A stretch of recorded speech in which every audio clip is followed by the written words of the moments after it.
오프사이드 규정에서 수비수는 의도를 따지고 공격수는 의도를 따지지 않습니다. 어이 달스네요. 라이브입니다. 자, 후토크 들어갑니다. 자기 진영 쪽으로 백패스를 합니다. 만약에 백패스를 했는데 여기 있었던 게 누구냐면 이게 베르나르도 실바예요. 여기가 아구에로예요. 그리고 골을 넣었던 스털링은 이 정도 있었어요. 만약에 백패스를 했는데 베르나르도 실바를 맞지 않고 그냥 볼이 갔다고 한다면 아구에로의 위치는 온사이드냐 오프사이드 위치냐 아무렇지도 중요하지 않아요. 오프사이드 규정에서 수비수는 의도를 따지고 공격수는 의도를 따지지 않습니다. 자, 이게 핵심이에요. 자, 그러면 수비 쪽 입장에서는 의도를 가지고 백패스를 했잖아. 의도를 따지는 거야. 너 백패스 한 거잖아. 굴절이 아니잖아. 백패스를 했으니까 이쪽에서 만약에 아구에로가 이 정도 들어와 있었어도 수비 쪽에 완전 이쪽이 들어왔어도 이걸 받았으면 아무런 문제가 하지 않아요. 아무런 문제 없어요. 이 친구가 에릭센이 의도를 가지고 백패스를 했기 때문에 이 위치를 따지지 않아요. 이거는 수비수는 의도를 따진다고 했어요. 자, 근데 문제는 뭐죠? 공격수인 베르나르도 실바는 그게 여기선 굴절이냐 의도를 가지고 백패스를 한 거냐 의도를 가지고 패스를 한 거냐 굴절이냐 아무런 중요하지 않아요. 이 베르나르도 실바는 굴절이냐 지가 아구에로에게 패스를 한 거냐는 아무렇지도 중요하지 않아요. 왜? 공격수니까. 공격수는 의도를 따지지 않아요. 진짜 뭐 막말로 베르나르도 실바 뒤통수 맞고 나는 이러고 있었는데 뒤에 맞고 이렇게 왔잖아요, 볼이. 그래서도 맞는 순간 아구에로의 위치를 봐야 돼요. 그게 규정이에요. 공격수는 의도를 따지지 않아요. 공격수는 여기서 맞고 자기네 편 옵사이드 위치 있는 선수의 볼이 가서 이득을 얻었다고 한다면 이건 옵사이드예요. 누군가가 나한테 차가지고 우리 동현에서 차가 내 뒤통수 맞고 옆에 있는 옵사이드 위치 가자. 나는 저는 볼 오는지도 몰랐어요. 그냥 옵사이드 위치에서 간섭방의 이득이라고 하는 원칙에 따라서 이득을 얻었으면 그건 옵사이드입니다. 그러면 핸드볼 그 장면은 그러니까 요렌테가 했는데 주심은 아까 그 VAR을 보고 뭐라고 얘기를 한 거냐면 그냥 여기 맞았다고 본 거예요. 여기 맞았다고. 주심이 뭐라 하냐면 가서 골반 맞았다고 얘기를 했어요. 근데 여러분들은 보실 때 정확하게 느껴지세요? 솔직히 저는 정확하게 모르겠어요. 근데 규정은 말씀드릴게요. 골이나 골과 같은 결정적인 상황에서 팔에 맞고 들어가는 행위는 이제 핸드볼로 의도와 상관없이 그걸 반칙으로 인정하겠다라는 거예요. 그런데 그 규정이 아직까지 현장에 적용된 건 아닙니다. 그게 이번에 이스 월드컵 때 적용될 거고요. 일단 두 가지를 봐야 되는데 첫 번째는 일단 맞았냐 안 맞았냐를 당연히 봐야죠. 그게 핸드볼의 전제니까. 맞았는지 안 맞았는지 애매해요. 근데 주심은 안 맞았다고 본 것 같아요. 여기에 맞았다고 칩시다. 그러면 맞았다고 쳤을 때는 인텐션을 보는 거예요. 의도를 보는 거예요. 의도를 봐야 돼요. 아직까지는 그 룰이 적용되는 거예요. 그런데 여러분들 그거 있죠? 우리가 잘못 알고 있는 상식 중에 뭐가 있냐면 팔을 몸에 붙이고 있으면 볼이 와서 맞으면 이거는 핸드볼이 아니다라고 얘기하시는 분이 있어요. 아닙니다. 자, 팔을 몸에 붙였냐는 핸드볼이냐 아니냐를 결정하는 무슨 대전제 같은 게 아니에요. 자, 붙이고 있어요. 자, 붙였죠? 근데 볼이 와요 나한테. 근데 내가 이렇게 했어요. 붙인 상태에서. 이해돼요? 이러고 있어요. 내가 몸을 붙였어. 근데 볼이 날라와. 이렇게 쳐요. 이거는 뭡니까? 이거 핸드볼이에요. 그러면 이제 뭐냐면, 근데 지금 그 상태에서 그러면 요렌테가 맞았다고 쳐도 그러면 이거를 써가지고 이렇게 볼이 올 때 이렇게 했냐는 거예요. 근데 어쨌든 주심은 일단 대전제는 주심은 안 맞았다고 봤어요. 근데 뭐 시티 팬들 입장에서는 당연히 그런 고민 당연히 제가 봐도 이게 입장이라는 게 있어요. 만약에 어떤 팀이냐에 따라서 당연히 화가 날 수도 있는 장면이긴 하죠. 예. 저는 이게 규정을 말씀드린 거고. 오늘 손흥민 선수는 땀이 나. 와, 진짜 대단하네요. 여러분들 오늘 이 경기는 정말 주무시지 않고 보신 분들이 승자십니다. 정말 대단한 승부가 나왔네요.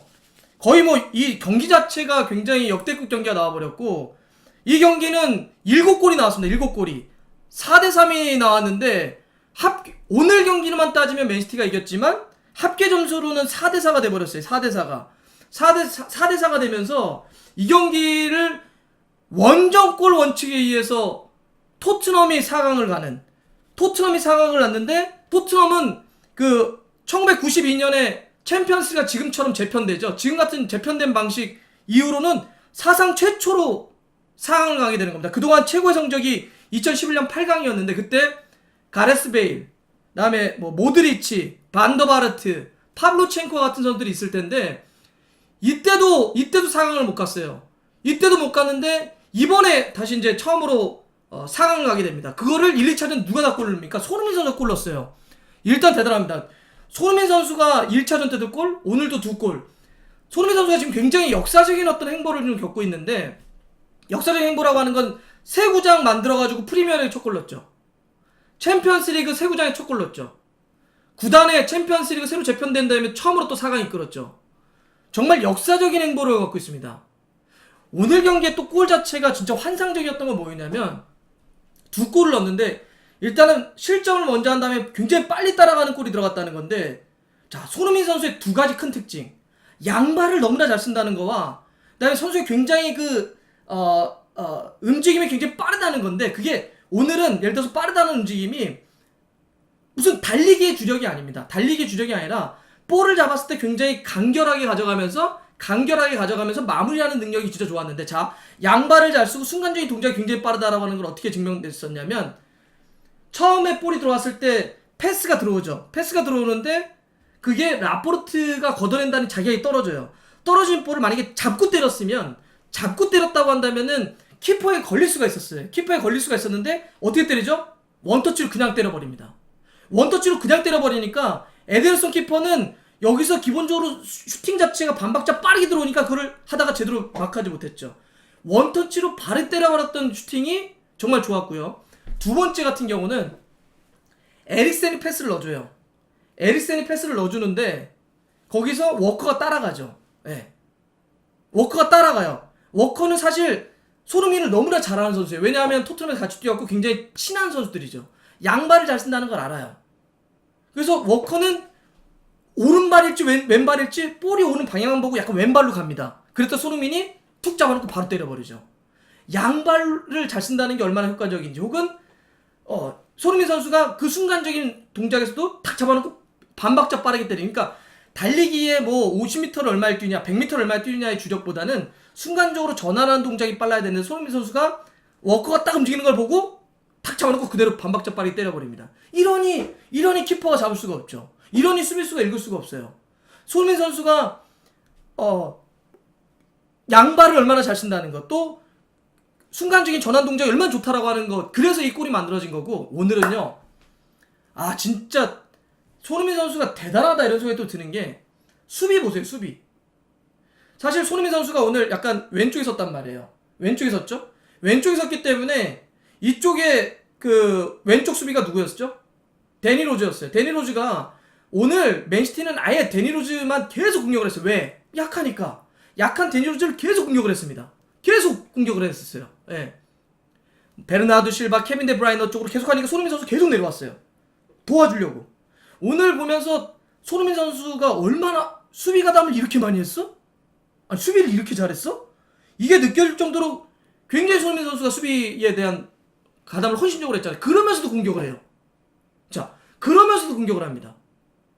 그러면서도 공격을 하는데 이렇게 잘해요. 예. 수비도 이렇게 헌신적으로 하고 끊어주고 커버하면서 또 공격으로 나가서 이걸 또 공격까지 해버립니다. 수비도 이렇게 잘하고, 그리고 또 아까 후반전에는 볼 딱 나오니까 오프더블 상황에서 빠져들어가는 거 보셨어요? 볼 없을 때? 볼 없을 때 들어오시는 거 보셨나요? 볼 딱 주려고 하니까 볼을 갖고 있지 않을 때? 볼을 갖고 있을 때도 전환 드리블이라든 전환 동작을 잘 쓰고 반박자 빠르게 때리지만, 볼을 갖고 있지 않을 때도 오프더볼 상황에서 빠져들어가는 움직임, 이게 너무 좋아진 거예요. 너무 좋다라고 하는 게 다 증명이 됐고, 자, 그리고 오늘은 사실은 손흥민 선수도 잘했지만 저는 요리스 같은 경우도 오늘은 약간 언성 히어로 같은 거로 좀 뒤에서 많이 커버해준 것도 있습니다. 그래서 치고받는 경기였고 상당히 어려운 경기였는데, 진짜 손흥민을 비롯해서 토트넘 선수들이 상당히 좀 어려운 상황에서도 많이 잘 싸워냈고, 그리고 또 하나는, 그런데 한편으로는 참 포체티노 감독도 애쓴다 이런 생각이 드는 게, 막판에 막 이제 상황이 어려워진 순간이 왔어요. 어려워진 상황이 왔는데 선수 교체를 딱 하려고 봤더니, 요렌테는 전반전 이제 부상 때문에 들어갔으니까 전부 수비수예요. 공격으로 전환해야 되는데, 그런 상황 속에서도 이게 일단, 야 진짜 토트넘이 영입을 얼마나 안 했으면 이렇게 됐을까. 맨시티하고의 뎁스 차이가 이만큼 났는데 그걸 가지고도 어쨌든 이렇게 끌어갔다는 거, 그거는 또 한번 얘기를 해봐야 될 것 같고, 예. 마지막에 로즈 빼고 산체스 넣으면서 잠궈버리는 그런 선택들, 요것도 좀 얘기는 해봐야 될 것 같습니다. 오늘 하지만 어쨌든 진짜 이 경기는 손흥민 선수의 대단함, 그런 아까 얘기했던 골을 넣을 때 임팩트, 수비에 대한 헌신성, 볼이 없을 때의 움직임까지, 아니 이 정도야? 이 정도였어? 라고 하는 걸 진짜 다시 한번 증명해낸 경기라 보고요.